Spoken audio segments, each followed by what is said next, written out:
Assalamualaikum warahmatullahi wabarakatuh. Anak-anakku tercinta, bagaimana kabar kalian hari ini?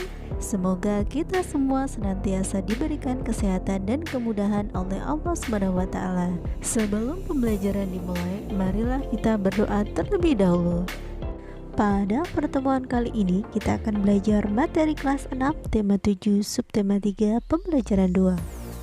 Banyak pemimpin yang dibuat patungnya sebagai bentuk penghormatan dan untuk mengenang jasa-jasanya. Siapa pemimpin idolamu? Adakah patungnya? Perhatikan gambar patung berikut ini. Siapakah tokoh yang diwujudkan dalam bentuk patung itu? Apa bahan pembuatannya? Dan menurut perkiraanmu, bagaimana cara pembuatan patung itu? Ya, tokoh tersebut adalah Insinyur Soekarno dan Dr. Andes Muhammad Hatta. Adapun bahan yang digunakan untuk membuat patung tersebut adalah batu dan semen. Batu tersebut dipahat hingga menyerupai bentuk yang diinginkan, kemudian direkatkan dengan semen. Sekarang bacalah teks berikut ini.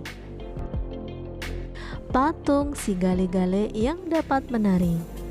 Pada zaman dahulu, kerajaan di Samosir dipimpin oleh Raja Rahat.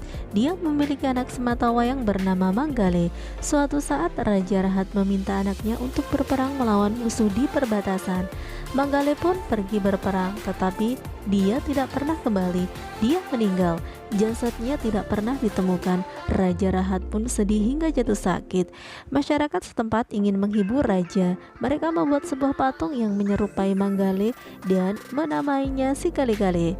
Gale dalam bahasa Batak Toba artinya lemas. Pada waktu itu, dukun di sana juga ikut membantu memanggil roh Manggale agar masuk ke dalam patung tersebut, sehingga patung si Gale-Gale dapat bergerak-gerak sendiri seperti orang yang sedang menari. Patung si Gale-Gale sampai saat ini masih dapat kita jumpai ketika berkunjung ke Tomok, Pulau Samosir. Hanya saja dalam pertunjukan tersebut, patung si Gale-Gale sudah tidak dimasuki roh lagi. Patung ini dapat bergerak-gerak karena digerakkan dengan penggerak mekanis. Patung memiliki ciri-ciri terbuat dari semen atau bahan lainnya, berbentuk manusia, hewan, dan tumbuhan. Ukurannya berbeda sesuai fungsinya, dibuat dengan cara dicetak, dipahat, dirakit maupun dengan cara teknik pusir, dan merupakan karya seni 3 dimensi.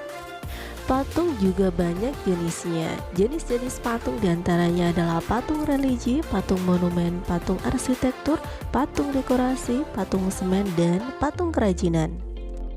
Bahan membuat patung bisa terbuat dari bahan lunak seperti tanah liat, lilin, sabun, plastisin, bahan sedang seperti kayu randu, sengon, mahoni, bahan keras seperti kayu jati, kayu ulin, kayu pualan, bahan cor terdiri dari semen, pasir gipsum, logam, perak, fiber, dan bahan limbah, barang bekas atau daur ulang seperti koran bekas atau jerami.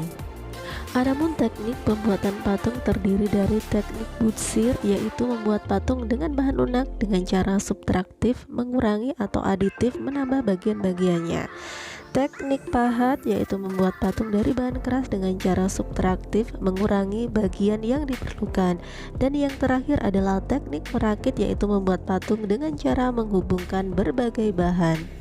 Sekarang buatlah rencana pembuatan karya patung dari bahan lunak di sekitarmu. Kamu dapat membuat patung bertema hewan berkaki 2, hewan berkaki 4, atau patung bertema manusia. Lengkapi daftar berikut ini.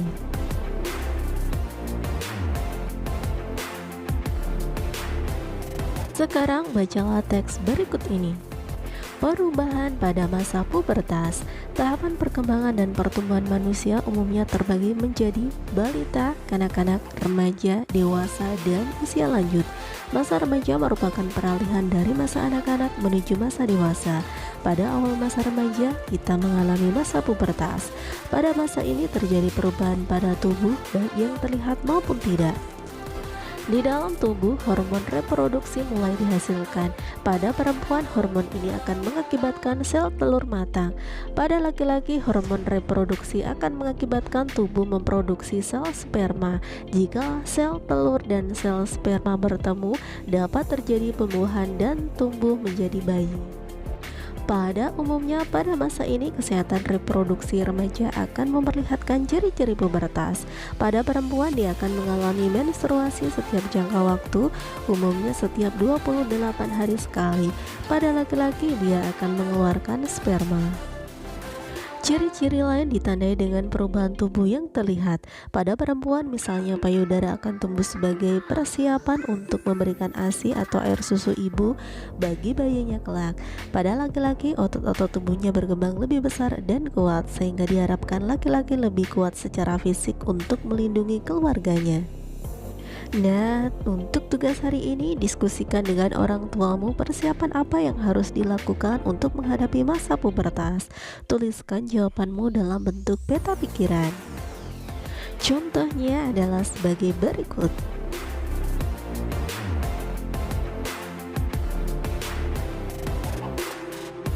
Nah, anak-anak, cukup di sini dulu pembelajaran kita hari ini. Sampai bertemu kembali pada kegiatan pembelajaran berikutnya. Wassalamualaikum warahmatullahi wabarakatuh.